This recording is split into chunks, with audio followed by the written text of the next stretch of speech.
Assalamualaikum warahmatullahi wabarakatuh.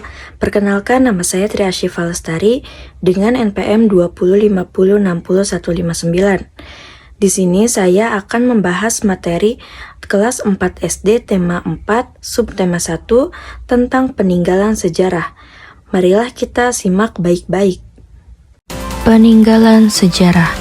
Anak-anak, ini dia salah satu dari 7 keajaiban dunia yang ada di Indonesia, yaitu Candi Borobudur. Candi Borobudur terletak di kota Magelang.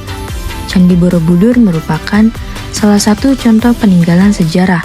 Selain candi, masih banyak lagi berbagai peninggalan sejarah dalam bentuk lain. Nah, yang di pinggir ini adalah Candi Borobudur. Selanjutnya yaitu macam-macam peninggalan sejarah. Peninggalan sejarah tertua yang ditemukan berbentuk prasasti. Prasasti adalah tulisan atau simbol yang ditemukan pada tugu, batu, atau benda lain dengan bahasa Sanskerta, huruf Pallawa, dan bahasa Melayu kuno. Peninggalan sejarah di Indonesia digolongkan menjadi 3 macam, yaitu yang bercorak, Hindu, Buddha, dan Islam. Peninggalan sejarah bercorak Hindu. Kerajaan yang pertama kali berdiri di Indonesia adalah Kerajaan Kutai. Hal itu dibuktikan dengan peninggalan sejarah tertua berupa prasasti yang bercorak Hindu. Peninggalan sejarah bercorak Hindu adalah sebagai berikut. Yang A adalah prasasti. Prasasti yaitu tulisan-tulisan dari masa lampau. Tulisan ini ditulis pada batu emas, perunggu, tembaga, tanah liat, atau tanduk binatang. Prasasti ini biasanya berisi cerita tentang suatu kerajaan. Contohnya prasasti Yupa, prasasti kedukan bukit. Patung atau arka, kebanyakan patung atau arka ini berasal dari kerajaan Hindu dan Buddha. Bentuk patung itu bermacam-macam. Ada patung dewa-dewa, ada patung Buddha, ada patung yang berupa binatang, dan lain-lain. Patung-patung itu terbuat dari batu, perunggu, atau bahkan emas. Selanjutnya yaitu ada arka atau patung. Wujud patung Hindu antara lain hewan dan manusia.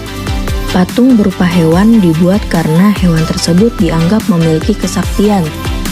Patung berupa manusia dibuat untuk mengabadikan tokoh tertentu dan untuk menggambarkan dewa-dewi. Contoh patung peninggalan kerajaan Hindu yang terkenal adalah patung Airlangga, sedang menunggu Garuda. Dalam patung itu, Airlangga digambarkan sebagai penjelmaan Dewa Wisnu.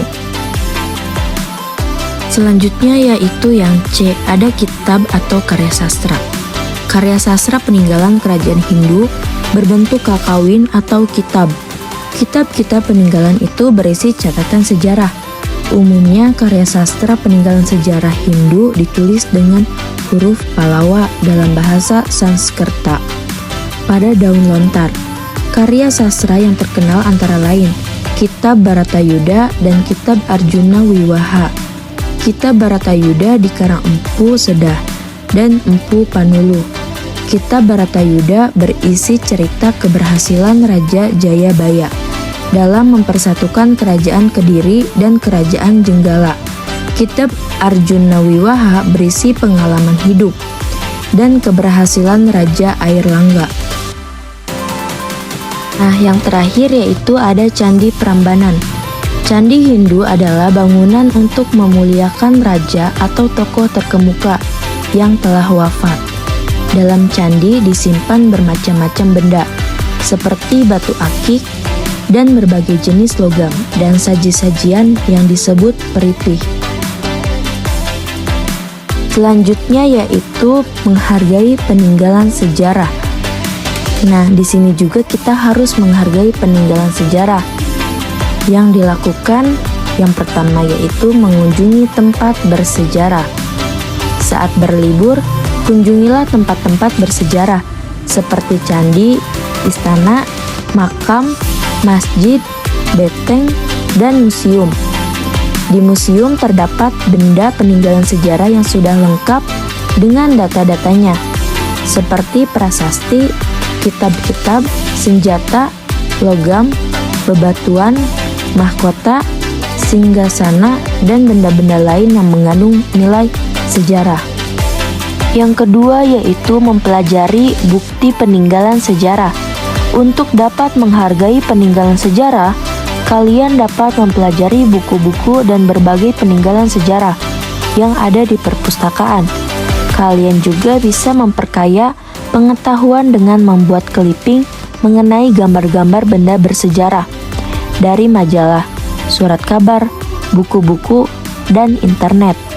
Nah, selanjutnya yang terakhir yaitu membandingkan berbagai peninggalan sejarah.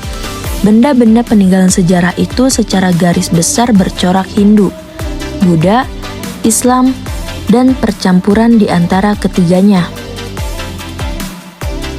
Cukup sekian pembahasan materi dari saya.